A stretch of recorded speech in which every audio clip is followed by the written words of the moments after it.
Bonjour tout le monde, bienvenue sur les bêtises de Choc-Miel. Alors aujourd'hui je vous propose un mijoté de veau avec de la pulpe de tomate et des pommes de terre.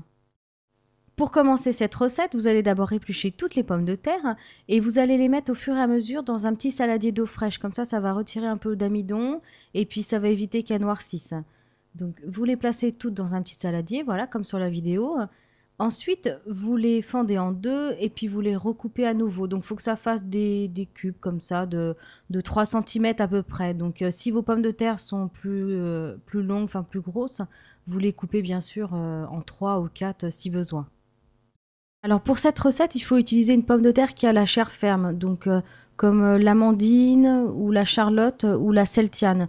Il faut quand même qu'elle tienne à la cuisson. Il ne faut pas que ça devienne de la purée. Donc après, même si, ça peut être aussi de la roseval, hein, ça n'a pas d'importance, mais il faut que la chair soit ferme. Alors, quand vous avez terminé les petites pommes de terre, vous les réservez dans votre saladier, toujours avec de l'eau fraîche, et vous passez à la viande. Donc là, c'est un morceau dans la sous-noix. Alors vous faites du gros morceau, enfin des lanières, peu importe, vous faites comme vous le sentez. Pas trop petit parce que ça va cuire trop rapidement, mais voilà, des gros morceaux comme ça. Vous découpez toute la viande et puis ensuite vous la mettez de côté, vous la réservez et vous passez à l'échalote. Donc moi j'ai pris 4 belles échalotes que j'ai épluchées et ensuite coupées en rondelles. Vous pouvez, si vous n'avez pas d'échalote, mettre 2-3 oignons pour remplacer. Et ensuite, voilà, ça fait des rondelles comme ça. Et vous allez les réserver.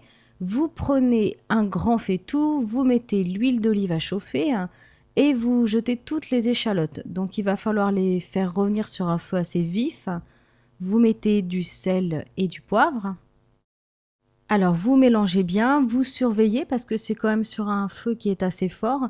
Voilà, donc il faut bien mélanger, vous regardez et quand elles sont bien dorées, comme ça bien cuites, vous allez pouvoir ajouter les morceaux de viande. Alors une fois que la viande est ajoutée, donc vous mélangez comme ça pendant 2 minutes.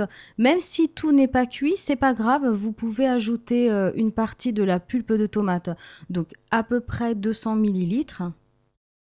Voilà, donc quand vous avez ajouté la pulpe de tomate, vous mélangez bien la préparation pour que ça se mélange bien avec le veau, les petites échalotes sautées. Donc vous mélangez bien pendant 1 minute à peu près.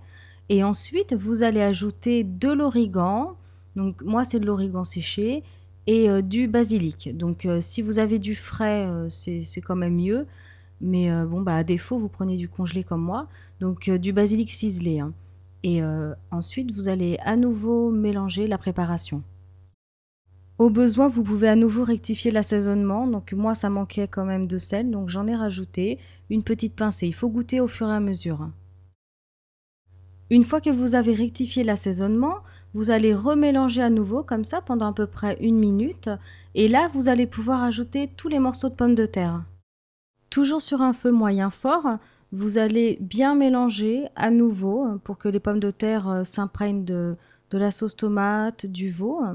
Et une fois que c'est mélangé, donc comme ça, au bout d'1 minute, vous allez pouvoir ajouter le reste de la pulpe de tomate, donc à peu près 500 millilitres, mais prévoyez un petit peu plus au cas où, parce qu'il faut que tous les morceaux de veau et les pommes de terre soient tout bien recouverts. Dans cette recette, on n'ajoute pas d'eau, donc c'est pour ça qu'il faut faire attention qu'il y ait assez de pulpe. Donc vous voyez, là, les pommes de terre, elles sont quand même bien dedans, là, c'est bon. Donc là, j'ai ajouté du sel, ça manquait à nouveau de sel. Il faut rectifier. Si ça manque de poivre, vous pouvez en ajouter. Si vous voulez ajouter à nouveau de l'origan ou du basilic, il faut rectifier. Donc voilà, donc les pommes de terre sont bien dedans, les veaux aussi. Donc après, vous allez fermer et laisser cuire au moins 35 minutes. Alors voilà, donc au bout de 35-40 minutes, là c'est prêt, le jus a bien réduit, la pulpe a bien réduit. Donc là, tout a bien mijoté. Vous vérifiez de temps en temps hein, si ça brûle pas. Normalement, ça ne doit pas brûler. Il y a assez de pulpe. Si vraiment ça manque de pulpe, bien sûr, vous en rajoutez au cours de la cuisson.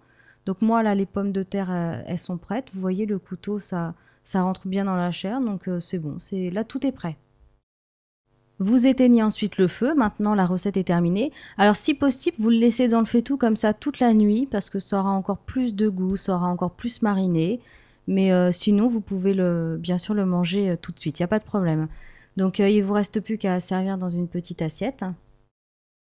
Et à vous régaler, je vous souhaite un bon appétit, une bonne recette.